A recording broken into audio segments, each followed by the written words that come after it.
विवादाय धनं मदाय शक्ति परेशां परपीडनाय स्थलस्य साधुर्विपरीतमेतत् ज्ञानाय दानाय च रक्षणाय ज्ञानाय दानाय च रक्षणाय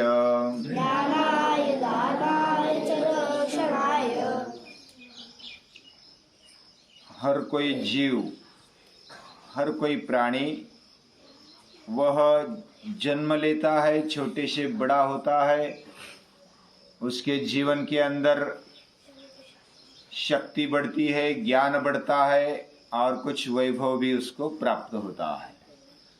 मानवीय जीवन में भी ऐसी शक्तियां हमें मिलती रहती है। हमारा बल बढ़ते रहता है, हमारा ज्ञान बढ़ते रहता है और हमारी शक्ति बढ़ते रहती है। तो ये जो शक्तियां है, अलग अलग प्रकार की शक्तियां है, उसको जो सही तरीके से उपयोग करता है वह महान बनता है। और जो कहानी हमारी चल रही थी उसमें पराशर मुनि बहुत ही प्रभावी है, शक्तिशाली है। उन्होंने अपने दादा ऋषि वशिष्ठ को जब तीर्थ यात्रा में गए हुए देखा तो उन्होंने अपना जो पिता था उनको जिन्होंने मारा था, जिन राक्षसों ने मारा था, उनका निपात करने का शुरू किया, यानी उनका नाश करना शुरू कर दिया, लड़ाई शुरू कर दी। और जब मारना शुरू किया, उनके पास शक्ति थी, ज्ञान था और साथ साथ में परिपूर्ण ऐसा जीवन विकास भी था। तो कुछ ऋषि आ गए उनके पास और बोले, ये जो विद्या विवादाय धनम मदाय शक्ति परेशां परपीडनाय, उन्होंने जैसा आपके पिता का नाश किया है, आप भी उनका नाश करेंगे और बिना कारण करेंगे। तो ये अच्छी बात नहीं। हमारी जीवित हानि या तो कुछ संस्कृति के ऊपर संकट आ जाए तो डटकर खड़े रहना ये अच्छी बात है। लेकिन बिना कारण जिन राक्षसों ने निपात किया है उनका तो ठीक है विनाश करना, लेकिन सभी राक्षसों को मार देना ये कोई अच्छी बात नहीं है। उनको बदला जा सकता है दिमाग से, दिल से, अगर काम लेंगे तो बदला जा सकता है, क्योंकि हर एक में राक्षस छिपा है और हर एक में देवत्व छिपा है। तो अंदर के देवत्व को जागृत करना ये बहुत बड़ी बात है। और हम इस पृथ्वी पर स्वर्ग बना सकते हैं। ऐसे पुलह और पुलत्स्य ऋषि आ गए और उन्होंने पराशर मुनि को बताया। तो पराशर मुनि भी विद्वान थे, समझदार थे, उन्होंने भी बातें समझ ली और वो बहुत ही धैर्यवान और शांत बन गए। मुनि उनको ही बोला जाता है मननात् मुनि ही, जो मनन चिंतन करने लगता है और उस पर विचार करते हुए कुछ सिद्धांतों को अपने जीवन में अपनाता है, उसको मुनि बोलते हैं। ऐसे पराशर मुनि वो विचार करने लगे, कुछ सिद्धांतों को अपने जीवन में लाएंगे, मानवीय जीवन में लाएंगे तो ये पृथ्वी का स्वर्ग बन सकता है। और ये कैसे बनेगा? कुछ 10 बातों को उन्होंने ऐसा सिद्धांत रूप में रखा। ये 10 बातें अगर हमारे जीवन में लाएंगे, मूलभूत रूप में लाएंगे, तो जीवन स्वर्ग बनेगा, ये पूरी पृथ्वी स्वर्ग बनेगी। हर एक में ये 3 शक्तियां होती है और तीनों शक्तियों को योग्य दिशा दे देना, ये बहुत बड़ी बात है। तो उन्होंने क्या किया? पहला सिद्धांत उन्होंने रखा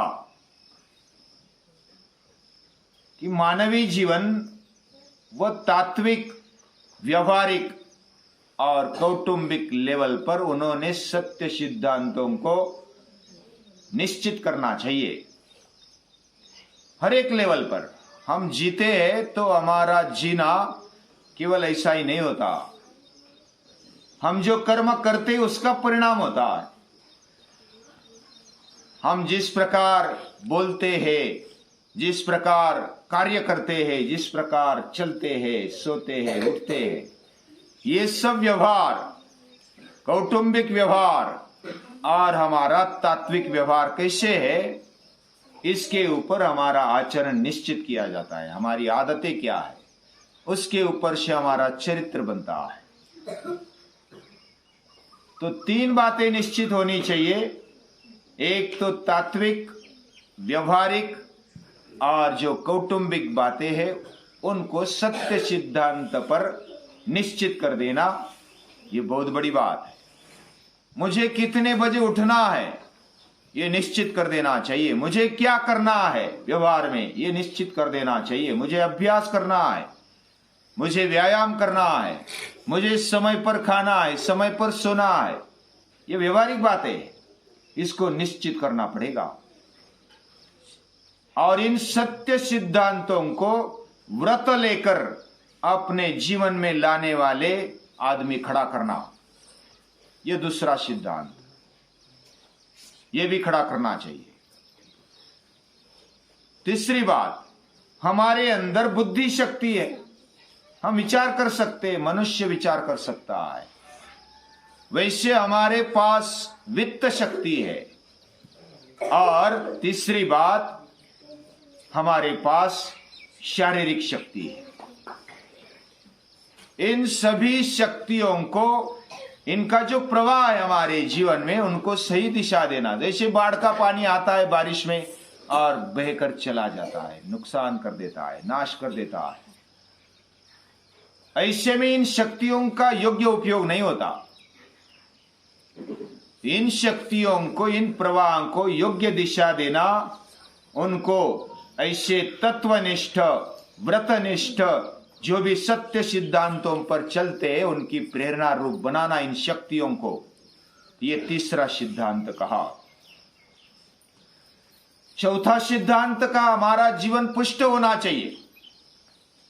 ये जो बुद्धि शक्ति है, विचार शक्ति, उसके साथ साथ जो वित्त शक्ति है और शरीर शक्ति है, इसके कारण हमारा जीवन फूलना चाहिए, फलना चाहिए, महान बनना चाहिए, ऐसा चौथा सिद्धांत उन्होंने कहा। फिर आगे जाकर के जो भी क्षत्रिय है, यानी लगभग सभी को युयुत्सु वृत्ति रखनी चाहिए। मुझे लड़ना है, मुझे प्रतिकार वृत्ति अपनानी है। जो दुष्ट विचार है, दुष्ट कृतियां है, उनका प्रतिकार मैं करूंगा, लड़ने के लिए तैयार रहूंगा हमेशा के लिए। यह 5वां सिद्धांत कहा। फिर आगे जाकर के ऐसा कहा, छठा जो सिद्धांत है, उन्होंने ये बातें हमारे जीवन में होनी चाहिए, तब हम स्वर्ग बना सकते हैं। तो नेतृत्व हमें करना चाहिए। हमारा विचार, हमारा धन, हमारी शरीर शक्ति योग्य दिशा में जाए, हम इसके लिए आदर्श बने और हमारा नेतृत्व खड़ा हो, हम बाकी लोगों के लिए प्रेरणा बने। एतद्देश प्रसूतस्य सकाशादग्र जन्मनः स्वं स्वं चरित्रम शिक्षेरन पृथिव्याम सर्वमानवाः। क्षत्रिय खड़े हो जाए, युद्धसु वृत्ति यानी युद्ध करने की, जब जरूरत आ जाए तब युद्ध करने के लिए तैयार रहे, उनके अंदर प्रतिकार शक्ति रहे, हर एक के अंदर रहे, ऐसी बात उन्होंने कही। फिर अगला जो सिद्धांत कहा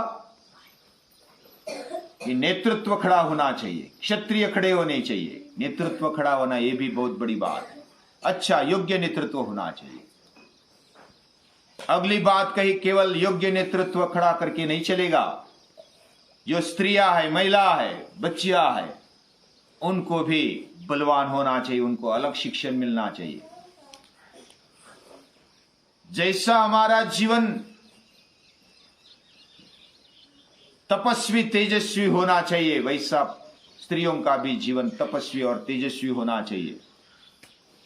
वे अपने जीवन में भी आगे बढ़े और परिपूर्णता से आगे बढ़े, और उसके लिए एक तेजस्वी शिक्षण मिलना चाहिए। ये अगला सिद्धांत कहा। फिर आगे जाकर के कहा कि ये जो हमारे पास वैभव आता है, जो वित्त खड़ा होता है, उसके लिए ध्यान पूर्वक प्रयास करें, यानी कि जानबूझकर हमें वित्त वैभव खड़ा करना चाहिए, हमेशा खड़ा करना चाहिए, और उसका सदुपयोग करना चाहिए, योग्य उपयोग उसका करना चाहिए। ये बात 8वीं बात कही। फिर 9वीं बात कही कि जो ज्ञानी लोग हैं, यानी बुद्धिमान है, जो धनवान है और जो शक्तिशाली है, वह साथ साथ मिलकर, हाथ में हाथ मिलकर काम करे। उनमें संघनिष्ठा बढ़े, उनमें एकता आत्मीयता बढ़े, और साथ साथ मिलकर वह आत्मीयता से काम करे, संस्कृति का कार्य करे। यह 9वीं बात कही। और 10वीं बात और महत्वपूर्ण बात कही कि भगवान पर, परमेश्वर जो शक्ति इस दुनिया में बैठी है, दुनिया में अंदर और बाहर वही व्याप्त है, उसके प्रति पहले भीति, बाद में प्रीति और आत्मीयता खड़ी हो जाए। यानी पहले भगवान से डर लगे, भगवान ऐसा सामने आकर के थप्पड़ नहीं देता है, वह हम आलस्य करते तो वह थप्पड़ दे देता है, लेकिन सामने आकर के नहीं, वह चुपचाप थप्पड़ दे देता है। कुछ ऐसा सबक हमें सिखाता है कि बस देखते ही रह जाए, विचार करते रह जाए। वही जो भोग अपने जीवन में भोगते हैं, तो उनका जीवन बाद में बहुत ही अधपतित हो जाता है, वो रोगी बन जाते, वह महारोगी बन जाते। यानी भोग भोगने वाले, भोगों में रम्मान होने वाले, खाना पीना मौज मजा करना, यही वृत्ति रखने वाले, वह बाद में भगवान ऐसी थप्पड़ लगा देता है कि भोग डॉक्टर बोलता है तू खाएगा तो मरेगा, तू भोग भोगेगा तो खत्म हो जाएगा। ये डर के मारे फिर भगवान को, अरे भगवान कुछ बचा ले, अभी मुझे बीते भी होनी चाहिए भगवान के प्रति। भगवान हमें थप्पड़ देता है, कदी चढ़ता मन थप्पड़ दे, तो ये थप्पड़ देने वाला भगवान सामने दिखाई नहीं देता, उसका डर होना चाहिए। सूर्य तपता है तो हमें जला डालता है। सृष्टि के भी नियम होते, वो नियम पालते हुए हमें चलना चाहिए। नियम नहीं पालेंगे तो निसर्ग थप्पड़ दे देता है, भगवान थप्पड़ दे देता है। उसका डर मन में होना चाहिए, और केवल डर आगे नहीं चलना चाहिए, फिर उसके बारे में प्रीति खड़ी होनी चाहिए, प्रेम खड़ा होना चाहिए। भगवान हमें संभालता है, हमारे अंदर रहता है, ये सृष्टि में रहता है। ये सृष्टि और हम अलग नहीं है, भगवान हमारे लिए बहुत कुछ करता है। वो हमारा पिता है, कितना भी मूछ वाला क्यों ना हो, या तो कितना भी तगड़ा पहलवान क्यों ना हो, हमारा पिता है तो हमें संभालता है। उसका और मेरा संबंध है। ऐसी आत्मीयता खड़ी होनी चाहिए। ऐसी 10वीं बात बताकर पराशर मुनि ने इस पृथ्वी को स्वर्ग बना सकते हैं, ऐसी बात कही। ये 10 बातें याद रखो और हमारा जीवन भी अच्छा हो जाएगा, पूरी पृथ्वी स्वर्ग बन जाएगी। ये उन्होंने ऐसा कुछ पराशर स्मृति में बताया। उन्होंने एक ऐसी घटना यानी कि कॉन्स्टिट्यूशन रचा और उसमें ये बातें बताई। ऐसे पराशर मुनि को जिन्होंने व्यास जैसे, महर्षि व्यास जैसे पुत्र दे दिए, अपने जीवन को खड़ा करने के लिए प्रयास किया, ऐसे विचारवंत तत्वज्ञ, ऐसे मुनियों को नमस्कार।